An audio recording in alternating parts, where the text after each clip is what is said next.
Semana pasada, hola, adelante. Vimos que el propósito del tabernáculo es que Dios habite entre los hombres, amén. Y vimos aquella porción que decía, Éxodo 25, y harán un santuario para mí y habitaré en medio de ellos. Vimos los propósitos de un tabernáculo, que es que el hombre tenga comunión con Dios, que el hombre cumpla con su oficio sacerdotal, y vimos los aspectos del tabernáculo de Moisés, sus tres lugares principales, el atrio, el lugar santo y el lugar santísimo. Y hablamos de los instrumentos, de los muebles, pero de forma general, de forma rápida, porque no estamos en el estudio del tabernáculo de Moisés, estamos en el estudio del tabernáculo de David. Y hablamos del arca del pacto, cómo era poderosa. Vimos algunas porciones de cómo era temible el arca del pacto. Había mortandad en ella si no había el cuidado por la santidad de Dios que estaba en esa arca. Pero vimos también a través de la carta a los Corintios que el Espíritu Santo habla a través de Pablo diciendo que nosotros somos carta de Dios, escrita no con tinta, sino con el Espíritu del Dios vivo, no en tablas de piedra, sino en las tablas de la carne y del corazón. 2 Corintios 3:3. Vimos que el arca del pacto era una sombra, una figura del Antiguo Testamento, una figura del corazón del hombre. El arca del pacto es representativa de nuestro corazón, donde Dios quiere venir y habitar, amén. Y así como las tablas de la ley estaban en el arca del pacto, Dios quiere poner sus leyes en nuestros corazones, la ley de Cristo, amén. Vimos las tres moradas principales del arca. Bueno, en realidad era para ver las tres, solamente vimos dos, que fue el tabernáculo de Moisés, el tabernáculo de David. Y antes de terminar esta segunda parte de la segunda residencia del arca, que vamos a seguir viendo, gracias, porque nos falta ver lo del templo de Salomón, rapidito, darle una vista de ojo de pájaro. Pero yo quiero hablar rápidamente de los sinónimos del tabernáculo de David. Y alguien que lea Primera de Crónicas 11:5, por favor. Alguien que lo lea, que lo busque rápido y que lo lea en voz alta. Segunda de Crónicas 11:5. Perdón, Primera de Crónicas. Dije segunda, ¿verdad? Por favor. Los habitantes de Jebús le dijeron a David: aquí no entrarás. Sin embargo, David tomó la fortaleza de Sión, que es la ciudad de David. Habla de la fortaleza de Sión y la ciudad de David. Fíjese, esta fortaleza de Sión o la ciudad de David son la misma cosa, ¿ok? Cuando usted lea la ciudad de David, está hablando de Sión. Cuando usted lea Sión, está hablando de la ciudad de David. Amén. En 2 Samuel, capítulo 6, versículos 12, 16 y 17, dice que el arca fue llevada por David a la ciudad de David, que es Sión. Allí estaba la tienda que David le levantó, donde la colocó fue el tabernáculo de David. Vamos a ver todos el Salmo 76:2, vamos a leerlo. Salmo 76:2.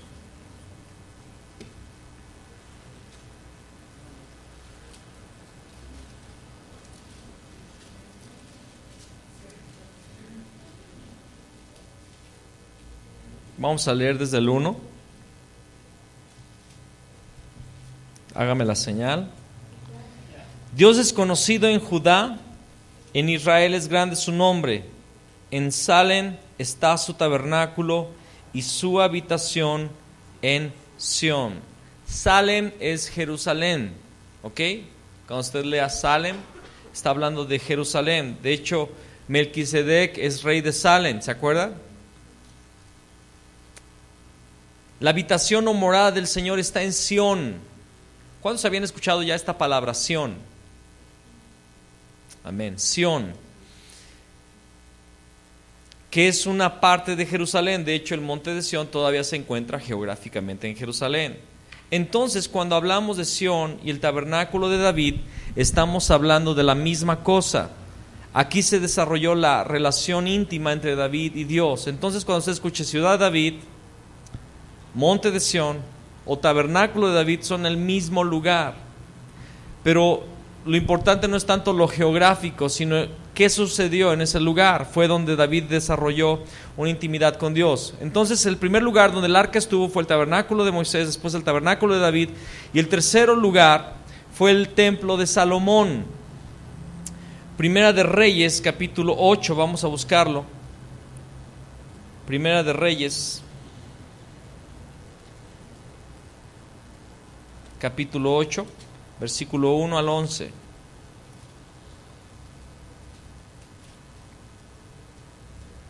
Entonces Salomón reunió ante sí en Jerusalén a los ancianos de Israel, a todos los jefes de las tribus y a los principales de las familias de los hijos de Israel, para traer el arca del pacto de Jehová de la ciudad de David, la cual es Sión.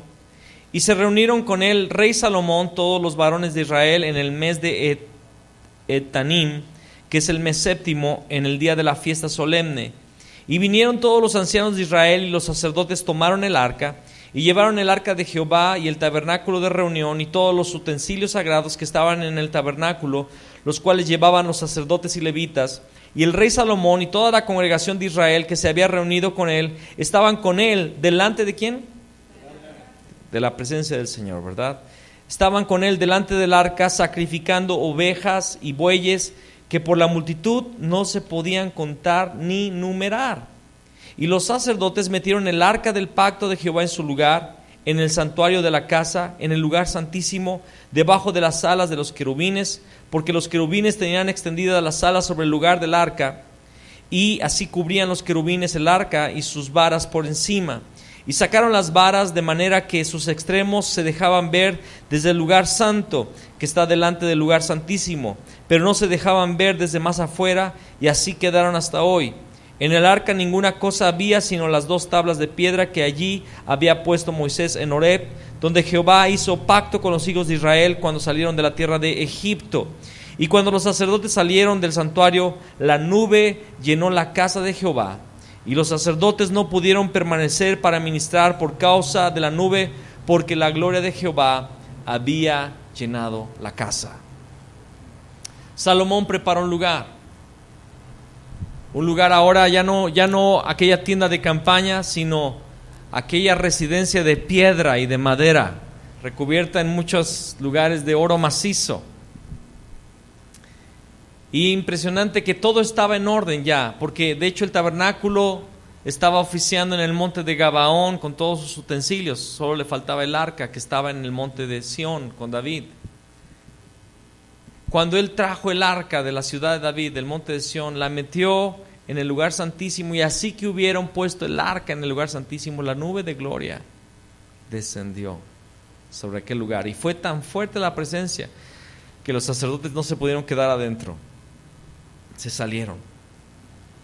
El arca estuvo en el templo de Salomón desde los días de Salomón hasta la cautividad babilónica. El templo de Salomón es el edificio más caro que se haya construido en la historia humana. No ha habido otro edificio más caro. Se estima su valor en unos 5,000 millones de dólares. Yo creo que por tanto cero y usted no alcanza a entender lo que significa esa cantidad. Actualmente, solo para ayudar, un rascacielos puede construirse con la 10ª parte de eso, aproximadamente con 500 millones de dólares. Fue un templo muy bello, algo digno de ser el templo de Dios. El arca estuvo allí alrededor de 500 años. ¿Cuál de las 3 moradas le agradó más al Señor? El tabernáculo de Moisés, con todas sus riquezas, piedras preciosas y pequeños detalles que revelaban verdades, porque usted sabe que el tabernáculo de Moisés revela verdades, cada situación, cada detalle, que una estaca tenía que ser de tal material, y los cordones, y luego los velos de piel de esto, de tejón, y después el lavacro así, cada cosa revela un detalle profético de Jesús. Desde la puerta, Él es la puerta, Jesús es la puerta, ¿verdad? ¿Cuál de las 3 moradas le agradó más al Señor? ¿El tabernáculo de Moisés con todas sus riquezas, piedras preciosas y pequeños detalles que revelan verdades? ¿O una tienda de campaña común y corriente en el jardín de la casa de David? ¿O el templo de Salomón con el lujo y esplendor dignos de un rey? Aproximadamente 200 años después de la muerte de David, cuando el arca de Dios se encontraba en el templo de Salomón, Dios reveló el anhelo de su corazón. Acompáñame conmigo a una porción que es vital en este estudio. Amós capítulo 9, versículo 11. Amós, está al final del Antiguo Testamento. Ezequiel, Daniel, Oseas, Joel, Amós, antes de Abdías. Amós capítulo 9, versículo 11. Hágame la señal. En aquel día yo levantaré el tabernáculo caído de David y cerraré sus portillos y levantaré sus ruinas y lo edificaré como en el tiempo pasado, para que aquellos sobre los cuales es invocado mi nombre posean el resto de Edom y a todas las naciones, dice Jehová, que hace esto. El corazón de Dios seguía deseando el tabernáculo de David. En otras palabras, Dios estaba diciendo: David entendió mi corazón. No le importó el precio que hubiera que pagar para estar conmigo. Y eso lo vimos la semana pasada. Allí yo tenía placer con él. Día tras día conversábamos. Teníamos comunión verdadera. En el tabernáculo de David se cumplieron los propósitos de Dios para un tabernáculo: habitar entre los hombres y que el hombre pudiera buscar a Dios. Según el profeta Amós, Dios tendrá nuevamente hombres y mujeres que estén dispuestos a morir con Cristo, abrazando su cruz, para tener la gloria de su presencia reposando sobre su casa y sobre sus vidas. Esta porción de Amós que dice: yo reedificaré el tabernáculo caído de David. Para poder entender la importancia de esta escritura, tenemos que comprender que el templo de Salomón estaba en funcionamiento. El arca del pacto estaba en el lugar santísimo y el templo estaba en vigor. Se ofrecían los sacrificios, todo estaba en orden en el templo de Salomón. Pero aún así, en los días del templo, Dios dice: yo tengo añoranza del tabernáculo de David. ¿Me está usted entendiendo? Aquí está el templo de Salomón, todo glorioso, carísimo, embellecido como nunca otro edificio lo volverá a hacer. Pero yo tengo añoranza de esa casita de campaña que David tenía en el jardín, porque yo extraño a David, la adoración de David, la comunión que David tenía. No ha habido otra persona que haya entendido el propósito de mi tabernáculo. David sí lo entendía y yo añoro eso. Eso significa, amados hermanos, que, y voy a salir un poco del guión aquí. ¿Se acuerdan cuando los discípulos le empezaron a mostrar las piedras del templo? Era el templo, el reconstruido. Ya el templo de Salomón ya había sido saqueado y derribado y quemado, y lo habían vuelto a levantar. Pero las piedras eran gigantes y ellos le estaban mostrando la arquitectura y ha de haber sido algo impresionante. Yo, de hecho, viendo algunos videos, todavía se ven las piedras de las ruinas del templo que están todavía ahí, no las han quitado, y son piedras gigantes. Ha de haber sido glorioso. Pero Jesús dijo: no quedará piedra sobre piedra. De cierto os digo que no quedará piedra sobre piedra. Y después el Señor dice: el Señor no habita en templos hechos por manos humanas. Yo recuerdo, escuche lo que le voy a platicar, hablando del centro de adoración en Brasil. Yo no estaba, pero me lo contó Lucas Conslier. Lucas Conslier es un argentino que Dios está usando mucho en América Latina. Va a estar con nosotros, si Dios lo permite, en octubre. Ya hablé con él y sí dice que viene.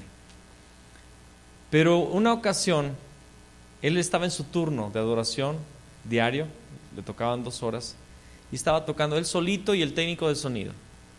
No había nadie más, como muchas veces nos tocó ministrar al Señor, solitos. Ahí estaba con su guitarra cantándole a Dios, Lucas, pero con todo su corazón, y se le reventó una cuerda. y pues no había ni cómo cambiarla, ni quién le prestaba otra guitarra. Dijo, pues así le sigo. Siguió adorando y ¡guau!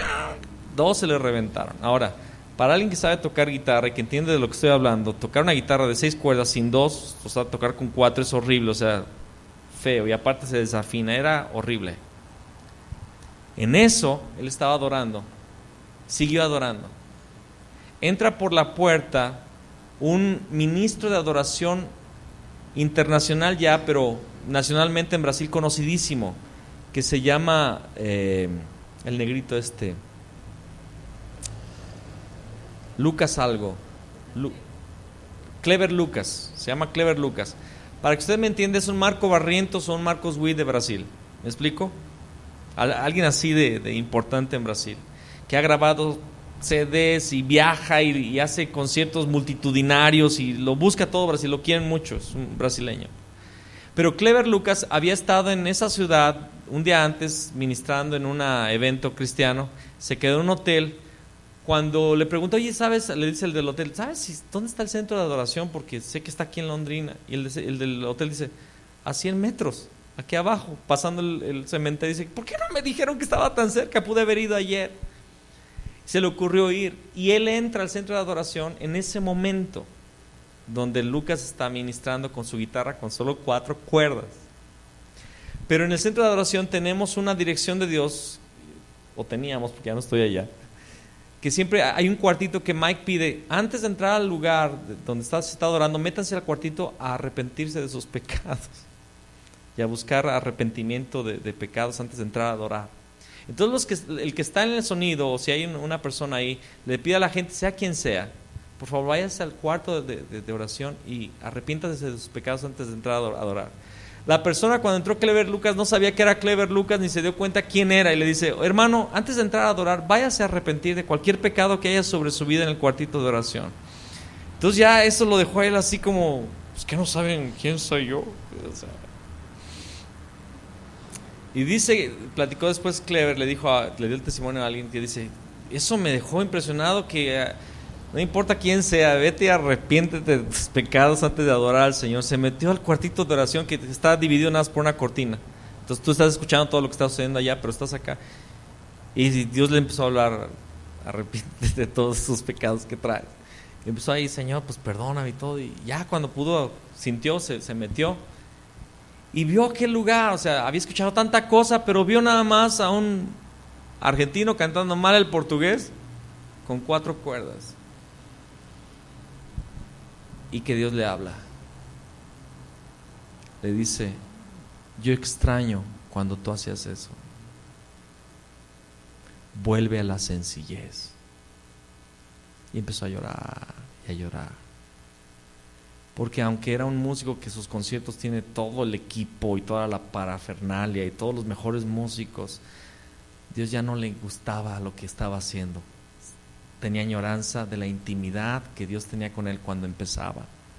De eso está hablando Amós capítulo 9, 11. Tengo añoranza de la intimidad. Tengo añoranza de esa sencillez que David tenía. No había oro, no había cosas impresionantes. O sea, Dios no se impresiona con nada. Si yo me hago un púlpito de caoba gigantesco adornado con querubines y serafines y una foto mía para impresionar más ahí abajo, al único que voy a impresionar va a ser al hombre. Pero Dios no le impresiona ese púlpito o una plataforma que tenga luces y que el altar suba de abajo así con un elevador, con el ministro así, ¿verdad? Y Dios viendo nuestras estructuras, porque Dios no es contra la estructura, sino contra todo aquello que en la estructura impida su fluir. Me escuchó esta frase que está bien fregona. Dios no es contra la estructura, sino contra todo lo que en la estructura impide el fluir de su espíritu. Él sí es contra. Dios no está en contra de que se edifiquen templos o edificios para congregarnos. Eso es otro extremo que la iglesia ha llegado al punto de decir, no, nada de edificios, tampoco, hermanos, tampoco, necesitamos un lugar donde congregarnos. Pero lo que sí Dios tiene añoranza es de los adoradores en espíritu y en verdad. En aquel día reedificaré el tabernáculo. Está ahí el templo, pero no me llena. Isaías capítulo 1 dice, aborrezco sus fiestas solemnes, sus días de reposo, sus días de luna nueva. Cansado estoy de soportarlo. Este pueblo de labios me honra, pero su corazón está lejos de mí, pues en vano me honran haciendo. Y empieza a hablar, es una queja de Dios, Isaías 1. De toda la iglesia estaba con toda la liturgia. Todo estaba litúrgicamente al 100% bien, pero el corazón de Dios estaba lejos. Es lo que está diciendo Dios. Dios tenía añoranza del tabernáculo de David, de la persona de David. Amén. Y ya me aventé una predicación ahorita bien rapidita, pero creo que el Espíritu Santo está hablando. Amén. El tabernáculo de David, la morada eterna de Dios. Hemos visto los propósitos de Dios para un tabernáculo y lo importante que era el arca del pacto. Perdón un momento.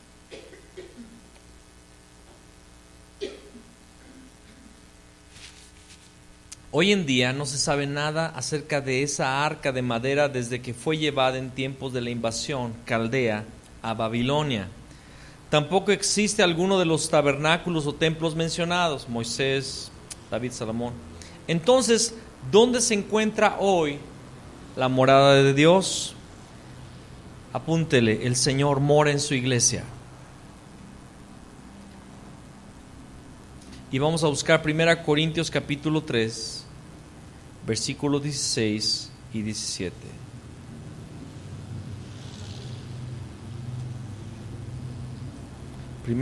Primera de Corintios 3, versículos 16 y 17.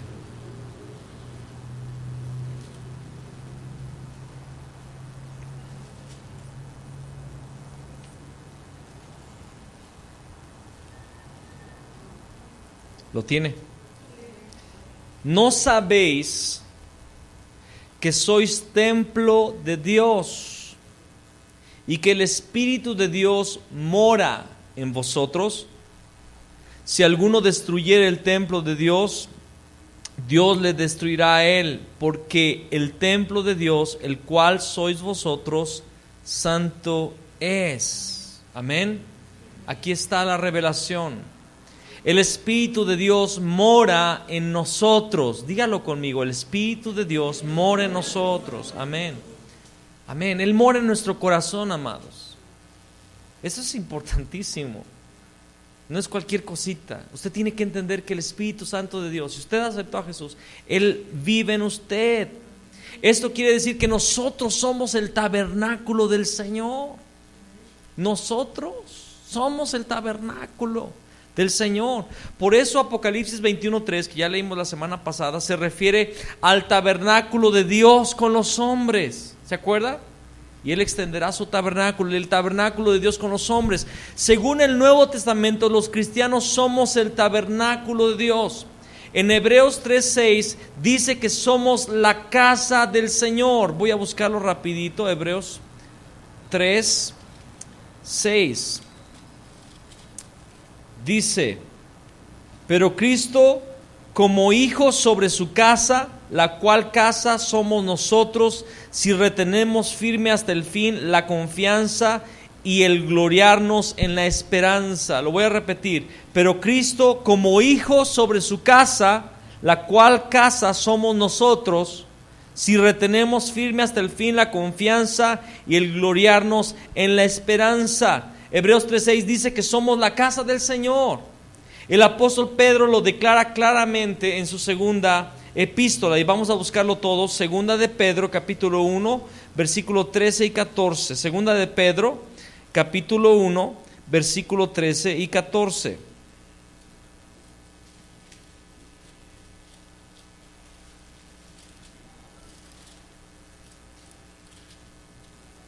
Dice, Segunda de Pedro, capítulo 1, versículo 13 y 14. Pues tengo por justo, en tanto que estoy en este, solo que la versión original dice tabernáculo, ¿ok? En su versión dice cuerpo. ¿Hay otra versión que no diga cuerpo? Bueno, pues tengo por justo, en tanto que estoy en este cuerpo o tabernáculo, el despertaros con amonestación, sabiendo que en breve debo abandonar el tabernáculo, como nuestro Señor Jesucristo me ha declarado. La palabra tabernáculo utilizada en estos versículos, que en la versión Reina Valera 1960 se tradujo como cuerpo, es utilizada también en Hechos 7:46 y significa también cuerpo humano, según el diccionario Strong's. A la luz de esto, ¿qué era el tabernáculo de David? Era David mismo. El tabernáculo de David era David mismo. Lo voy a repetir, el tabernáculo de David era David mismo. Él se convirtió en una morada del Señor. Aunque en lo natural, en el jardín de su casa, él tenía una tienda de pieles donde colocó el arca del pacto, David era el tabernáculo espiritual y tenía en lo natural una sombra de la morada que el Señor busca. Ahora recuerde, vamos a después estudiar un poquito más acerca de la vida de David, pero David se adelantó a su época. ¿Se acuerdan? ¿No se acuerdan? David se adelantó a su época. Él no vio la sombra, él consiguió ver la imagen de la sombra. Él consiguió ver a Jesús. Por eso él pudo profetizar. Dijo el Señor a mi Señor, siéntate a mi diestra. Él vio a Jesús. Él pudo ver miles de años antes al Cordero de Dios. Él se convirtió en la morada del Señor. Ponga como subtítulo: el Señor mora en Sión. Y vamos a leer algunos versículos. Vamos a leer el Salmo 132, versículo 13 y 14. Salmo 132, versículo 13 y 14. Y también después vamos a leer, para que ya lo vaya apuntando, Hebreos 12, versículo 22 y 23. ¿Ok? ¿Me acompaña? Ok, vamos a buscar Salmo 132.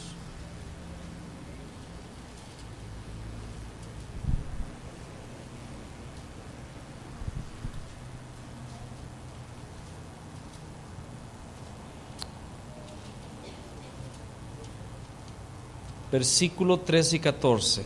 Dice ahí: porque Jehová ha elegido a Sión, la quiso por habitación para sí. Este es para siempre el lugar de mi reposo. Aquí habitaré porque la he querido. Cuando el Señor decide que un lugar va a ser el lugar de su morada, esa va a ser su dirección y nada lo va a hacer cambiar. Él dice ahí en ese versículo: este es para ¿cuándo? Para siempre el lugar de mi reposo. Amén. Jehová mora permanentemente en el monte de Sión, que es la ciudad del gran rey. Después usted va a analizar, va a leer el Salmo 48, versículo 1 al 2. El Salmo 9, versículo 11. Y el Salmo 74, versículo 2. Usted lo va a estudiar después en casa. Son versículos que declaran que Sión es la ciudad de Dios, la ciudad del gran rey. Ahora, alguien se preguntará, pero acabamos de ver que el Señor mora en los creyentes, ¿sí o no? En su iglesia. Entonces, ¿qué es Sión? ¿Es un monte en Israel? ¿Está la gloria de Dios allí todavía? Obviamente no. Va a suceder en el final de los tiempos. El Señor va a vivir ahí. Primero ellos, los judíos, deben reconocer a su Mesías. Pero Sión, que es el tabernáculo de David, es la iglesia del Señor, como dice la epístola a los Hebreos. Hebreos capítulo 12, versículo 22. Vamos a buscarlo. Hebreos 12, 22.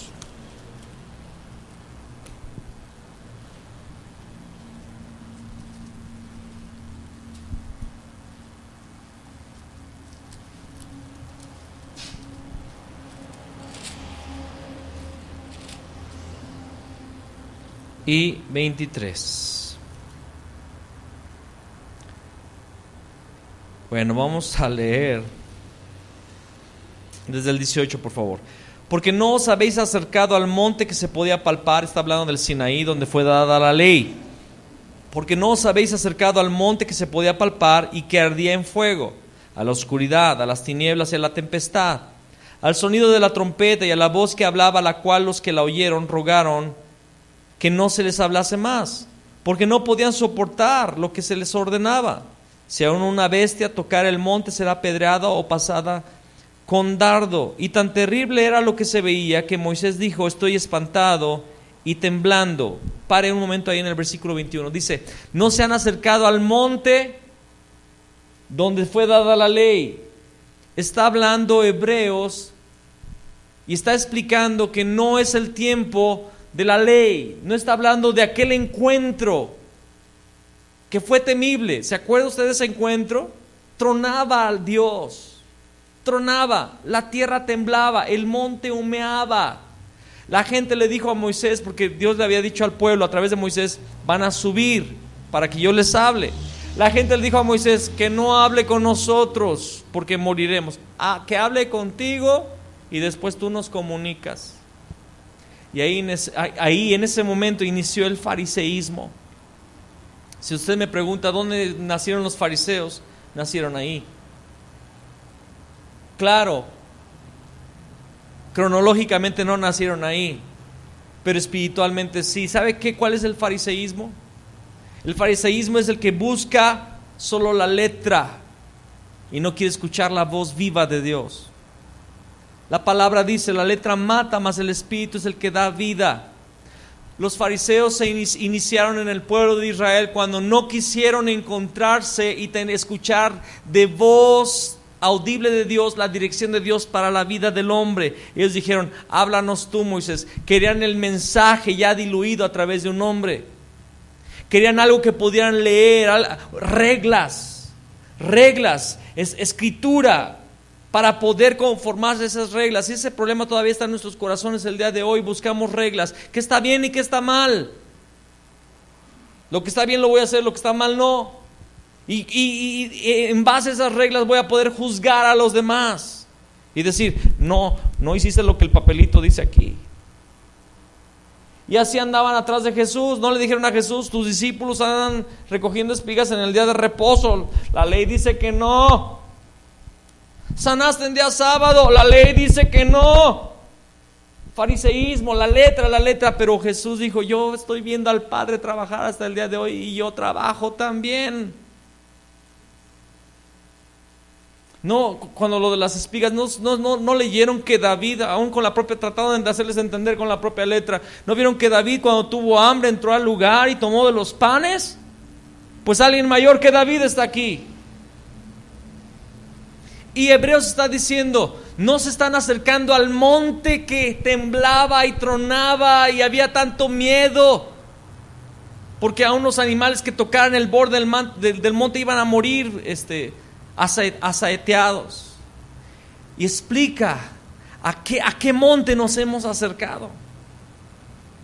Es el monte al que nos acercamos, hermanos, versículo 22: sino que os habéis acercado al monte de Sión, a la ciudad del Dios vivo, Jerusalén la celestial, a la compañía de muchos millares de ángeles, a la congregación, que en griego está aquí eclesia, que es iglesia, a la iglesia de los primogénitos que están inscritos en los cielos, a Dios el juez de todos, a los espíritus de los justos hechos perfectos, a la familia de Dios, amados.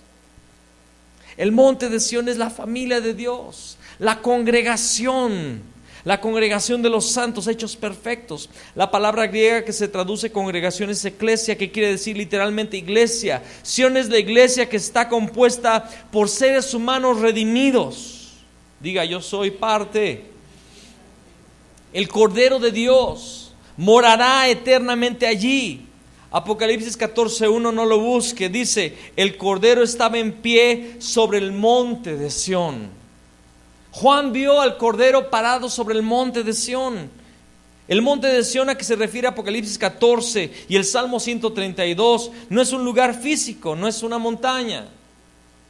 La morada eterna de Dios es Sión, es el tabernáculo de David, que es la iglesia del Señor Jesucristo. Jacobo, el apóstol Jacobo, entendió que la iglesia era el tabernáculo de David, como lo vimos en Hechos 15, ¿se acuerdan? En Hechos 15 hay un concilio, están todos los apóstoles para saber qué se debe de hacer con los gentiles que acaban de creer en Jesús, si deben de guardar la ley de Moisés o no. Y Jacobo entendió, esto que está sucediendo es el levantamiento del tabernáculo caído de David, la iglesia, la morada eterna de Dios. Amén. ¿Está usted conmigo? ¿Cuándo será restaurado Sión en su plenitud? Porque esa restauración comenzó en Hechos de los Apóstoles. La restauración del tabernáculo de David. Cuando Jacobo lo declaró, él dijo, esto es lo profetizado por el profeta Amós. Ahí inició, pero el tabernáculo de David todavía no ha sido reconstruido o reedificado. El cumplimiento total del derramamiento del Espíritu de Dios sobre toda carne, anunciado por el profeta Joel en Joel capítulo 2, 28 y 32, aún no ha sucedido. Comenzó sí, pero aún no ha sucedido en su totalidad. Tuvo un cumplimiento parcial al inicio de la iglesia, como se ve en Hechos 2. Aún Pedro se levantó y dijo, eso es lo profetizado por el profeta Joel: en aquellos días derramaré de mi espíritu sobre toda carne. Pero hay detalles que se mencionan allí que todavía no han ocurrido. Lo mismo sucedió con la profecía sobre el tabernáculo de David en Hechos 15. La iglesia primitiva empezó a saborear y a experimentar lo profetizado por Joel y Amós acerca del Espíritu de Dios.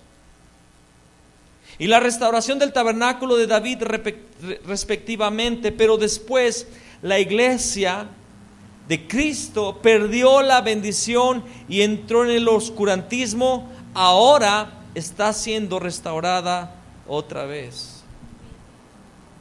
Estoy leyendo un libro de Mike Bickle que me prestó el hermano Ezequiel. Mike Bickle es el pastor de una iglesia en Arkansas, se llama I Hope, y ellos tienen un centro de adoración 24 horas funcionando ya se nos adelantaron, hace muchos años que se nos adelantaron, y él platica su historia, y él platica de cómo Dios le dio una visión profética de los últimos tiempos. Y hagan de cuenta que estaba leyendo el tabernáculo de David que estamos estudiando. Esto mismo. Hoy en la tarde estaba leyendo ese episodio y me emocioné. Se me encueró el chino, o al revés, se me enchinó el cuero. Porque eso inició y se perdió, pero está siendo dado nuevamente a la iglesia. La restauración del tabernáculo de David. Ahora, para que la restauración se cumpla, la restauración de todas las cosas, se debe cumplir este requisito. El requisito que debe cumplirse antes de la restauración. Vamos al Salmo 102.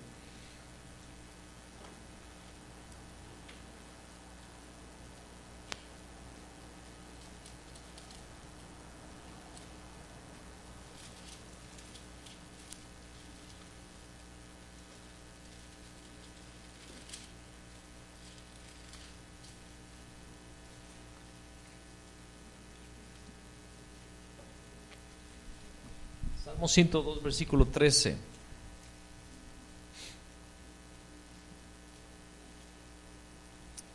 En adelante. Te levantarás y tendrás misericordia de Sión, porque es tiempo de tener misericordia de ella, porque el plazo ha llegado.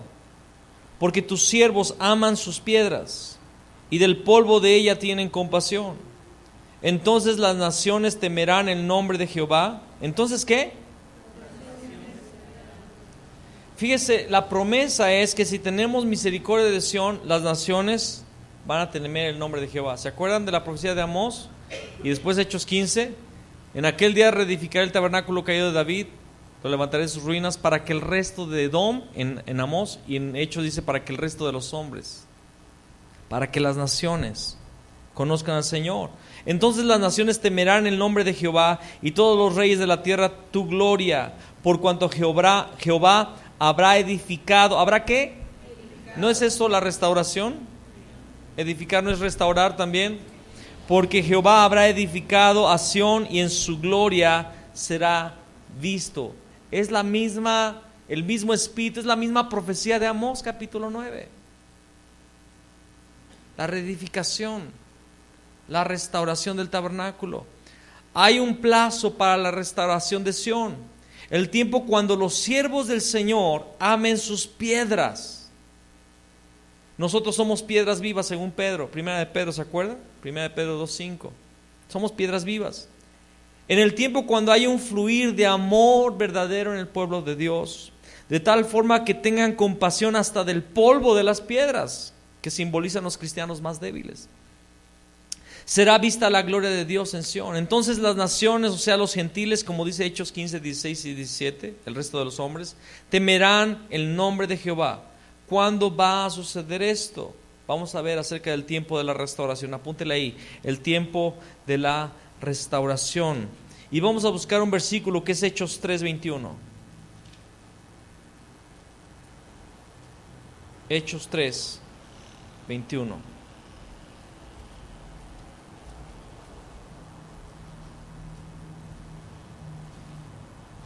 Bueno, desde el 19. Siempre hago eso, ¿verdad? 3:19 al 21.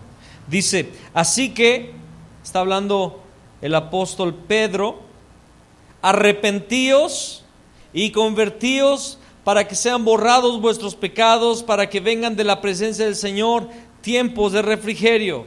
Y Él envía a Jesucristo que os fue antes anunciado, a quien de cierto es necesario que el cielo reciba o retenga hasta los tiempos de la restauración de todas las cosas de que habló Dios por boca de sus santos profetas que han sido desde tiempo antiguo. ¿Cuántos saben que Jesús está retenido en los cielos ahorita?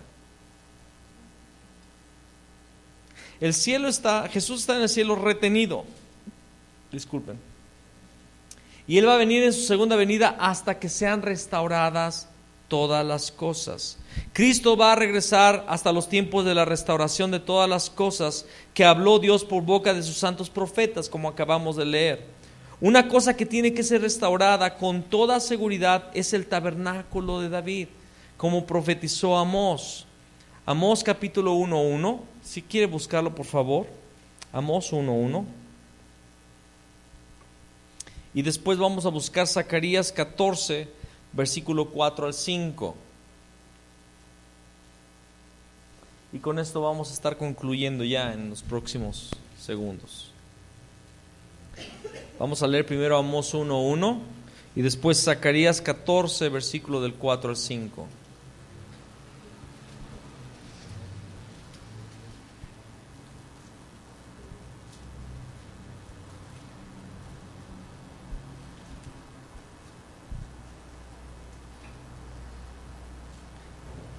Las palabras de Amós, que fue uno de los pastores de Tecoa, que profetizó acerca de Israel en días de Usías. ¿Se acuerdan que acabamos de estudiar Usías? Que profetizó acerca de Israel en días de Usías, rey de Judá, y en días de Jeroboam, hijo de Joás, rey de Israel, 2 años antes del terremoto. Que pueda ser sobresaliente que fue en los días de Usías que Amós profetizó, y que fue 2 años antes del terremoto cuando él profetizó lo que profetizó. Amós profetizó acerca de Israel en el tiempo que ocurrió un terremoto en los días de Usías. Zacarías 14, 4 al 5.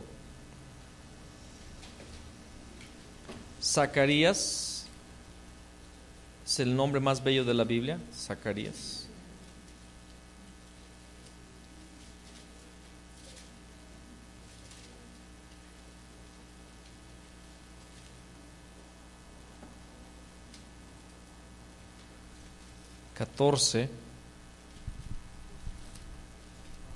Versículo 4 y 5. Este es uno de los capítulos más proféticos que hay sobre la Biblia. Y se afirmarán sus pies, está hablando de la segunda venida, y se afirmarán sus pies en aquel día sobre el monte de los olivos que está enfrente de Jerusalén al oriente, está hablando geográficamente, y el monte de los olivos se partirá por en medio hacia el oriente y hacia el occidente, haciendo un valle muy grande, y la mitad del monte se apartará hacia el norte y la otra mitad hacia el sur. ¿Cómo se va a partir? Dice: y huiréis al valle de los montes, porque el valle de los montes llegará hasta Asal. Huiréis de la manera que huisteis por causa del terremoto en los días de Usías, rey de Judá, y vendrá Jehová mi Dios, y con él todos los santos. Cuando Cristo ponga sus pies sobre el monte de los olivos para luchar por Jerusalén en la segunda venida, habrá un terremoto como en los días de Usías. Entonces la Biblia misma compara el terremoto de los días de Usías con el terremoto de la segunda venida de Cristo. Esto quiere decir que el mensaje que recibió Amós acerca de Israel tiene que ver con el pueblo de Dios. Nosotros somos el pueblo de Dios. 2 años antes del terremoto en la segunda venida. Entonces podremos comprender el día que se refiere a Amós cuando dice: en aquel día yo levantaré el tabernáculo de David. El cumplimiento total de la restauración del tabernáculo de David empezará 2 años antes de la segunda venida. En otros estudios ampliaremos más este tema, el de escatología, que se los vengo postergando cada vez. Es obvio que en la iglesia de hoy no existe el tabernáculo de David como fue al principio. Una forma de saberlo es que existen muchas diferencias entre una iglesia y otra en cuanto a la adoración y a la alabanza. ¿Cuál de esas iglesias tiene el patrón del Señor? Ninguna, porque cuando esto suceda, la gloria de Dios llenará la tierra. Pues Él habrá encontrado su lugar de reposo. Que seamos personas que, como David, estemos dispuestos a deshacernos de la tradición y conceptos humanos y empecemos a buscar a Dios para que Él nos conforme al patrón celestial por su gracia. Recordemos que Dios no va a hacer nada del orden Dios no hará nada fuera del orden que Él establece, del patrón que Él establece. Él no va a bendecir algo que nosotros inventemos. Él va a bendecir lo que Él ordenó. Fuera de eso no hay bendición, hay religión. Conscientes del trecho que nos falta por recorrer, en este estudio queremos ver algunas de las cosas que Dios, por su misericordia, ha mostrado con respecto al tabernáculo de David. Amén. La venida del Señor cada vez está más cerca, mis amados. ¿Sabe por qué? Porque cada día, más y más, Dios está levantando la conciencia, la urgencia en la iglesia mundial del Señor de levantar lugares de adoración, de unirse en adoración. Esto de las movilizaciones no es algo nuestro, es algo que está sucediendo alrededor de la tierra. Iglesias grandes, iglesias pequeñas están levantando lugares de adoración continua. Se está levantando un clamor, el clamor de la novia. La novia está comenzando a clamar con el Espíritu: ven, Señor Jesús, ven, Señor Jesús. Y proféticamente, por lo que dice Amós, lo que dice Zacarías, que todo checa, todo concuerda, antes de la venida del Señor, 2 años antes, veremos el cumplimiento, la restauración de todas las cosas. Veremos que la iglesia del Señor va a dejar esas diferencias y va a unirse en el Espíritu, no en eventos nada más, en el Espíritu, a adorar al Señor. Nos vamos a amar, vamos a ver a otros hermanos de otras congregaciones, entre los pastores nos vamos a ver y vamos a sentir amor. No vamos a estar enojados porque mi oveja se fue a tu iglesia, que te la llevaste. Yo nunca amarré a nadie, ¿verdad que no? Que se me fueron. No va a haber nada de eso. Nuestro tema, nuestra plática va a ser la gloria del Señor y lo que Dios está haciendo sobre la tierra, los milagros que Dios está haciendo, lo que Dios nos está hablando, y vamos a impresionarnos de cómo concuerda lo que el Espíritu Santo está hablando aquí y allá. Amén. Gloria a Dios. Gloria al Señor. Vamos a ponernos de pie.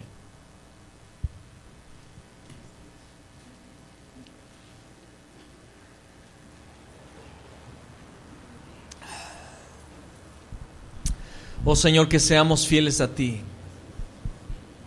Que seamos fieles a ti, Señor, en todo lo concerniente a tu casa, Padre, como lo fue Moisés. Tu palabra dice que él fue obediente en todos los asuntos tocantes a tu casa. Fue fiel, Padre. Y de acuerdo al patrón que tú le mostraste, Señor, él levantó el tabernáculo. Lo mismo sucedió con David, Padre. Él y el vidente Gad, Señor, tuvieron una revelación del tabernáculo que tú querías, lleno de turnos de adoradores, Señor, y ellos levantaron ese tabernáculo y fueron fieles. Señor, que el día de hoy, miles de años después, en este lugar, en este continente, podamos ser, Padre, hombres como Moisés, hombres como David, que, Señor, ajustaron su agenda, ajustaron su cronograma, ajustaron, Señor, su bitácora, Padre, de vida a tus propósitos, a tus planes y a tus patrones, Señor. Que podamos ajustarnos nosotros al patrón que tú has revelado, a la forma que tú has dicho, a tu orden divino, Señor. Que podamos ajustar nuestra vida, Señor. Que podamos ajustar nuestra vida, Señor, a tus planes. Señor, no queremos pedir que tú bendigas nuestros planes, sino queremos pedir, Señor, que nos metas a tus planes. Queremos, Señor, caminar de acuerdo a tu voluntad en nuestra vida, Señor. Queremos ordenar nuestros caminos, Padre. Señor, queremos pedirte, como dice el libro de Hebreos, que hagas sendas derechas para que lo cojo no se salga del camino, Señor. Queremos que tú levantes las rodillas paralizadas, Señor, los brazos caídos, Padre. Y que tú levantes a una iglesia que te busca, a una iglesia, Señor, que te quiere ver nuevamente reinando sobre la tierra. Que levantes a hombres y a mujeres, Señor, decididos a abrazar la cruz, a despojarse de todo peso y del pecado que nos asedia, para correr prontamente la carrera que nos estás propuesta por delante, Señor, puestos los ojos en Jesús, el autor y consumador de la fe.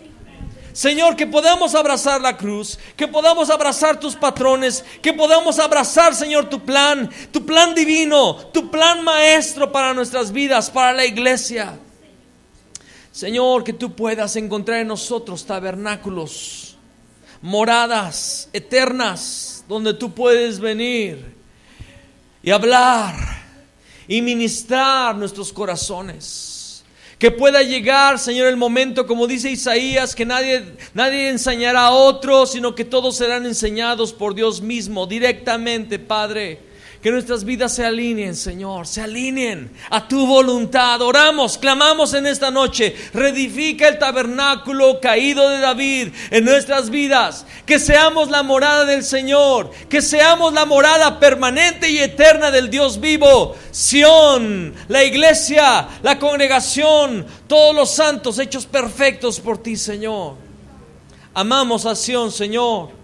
Amamos sus piedras y tenemos misericordia aún del polvo de sus piedras, porque es el lugar que tú quisiste para ti mismo, el lugar de tu habitación, tu morada eterna. Oh Señor, levanta tu tabernáculo, restaura todas las cosas, Señor. Te lo pedimos en el nombre de Jesús. Amén y amén. Amén, mis amados.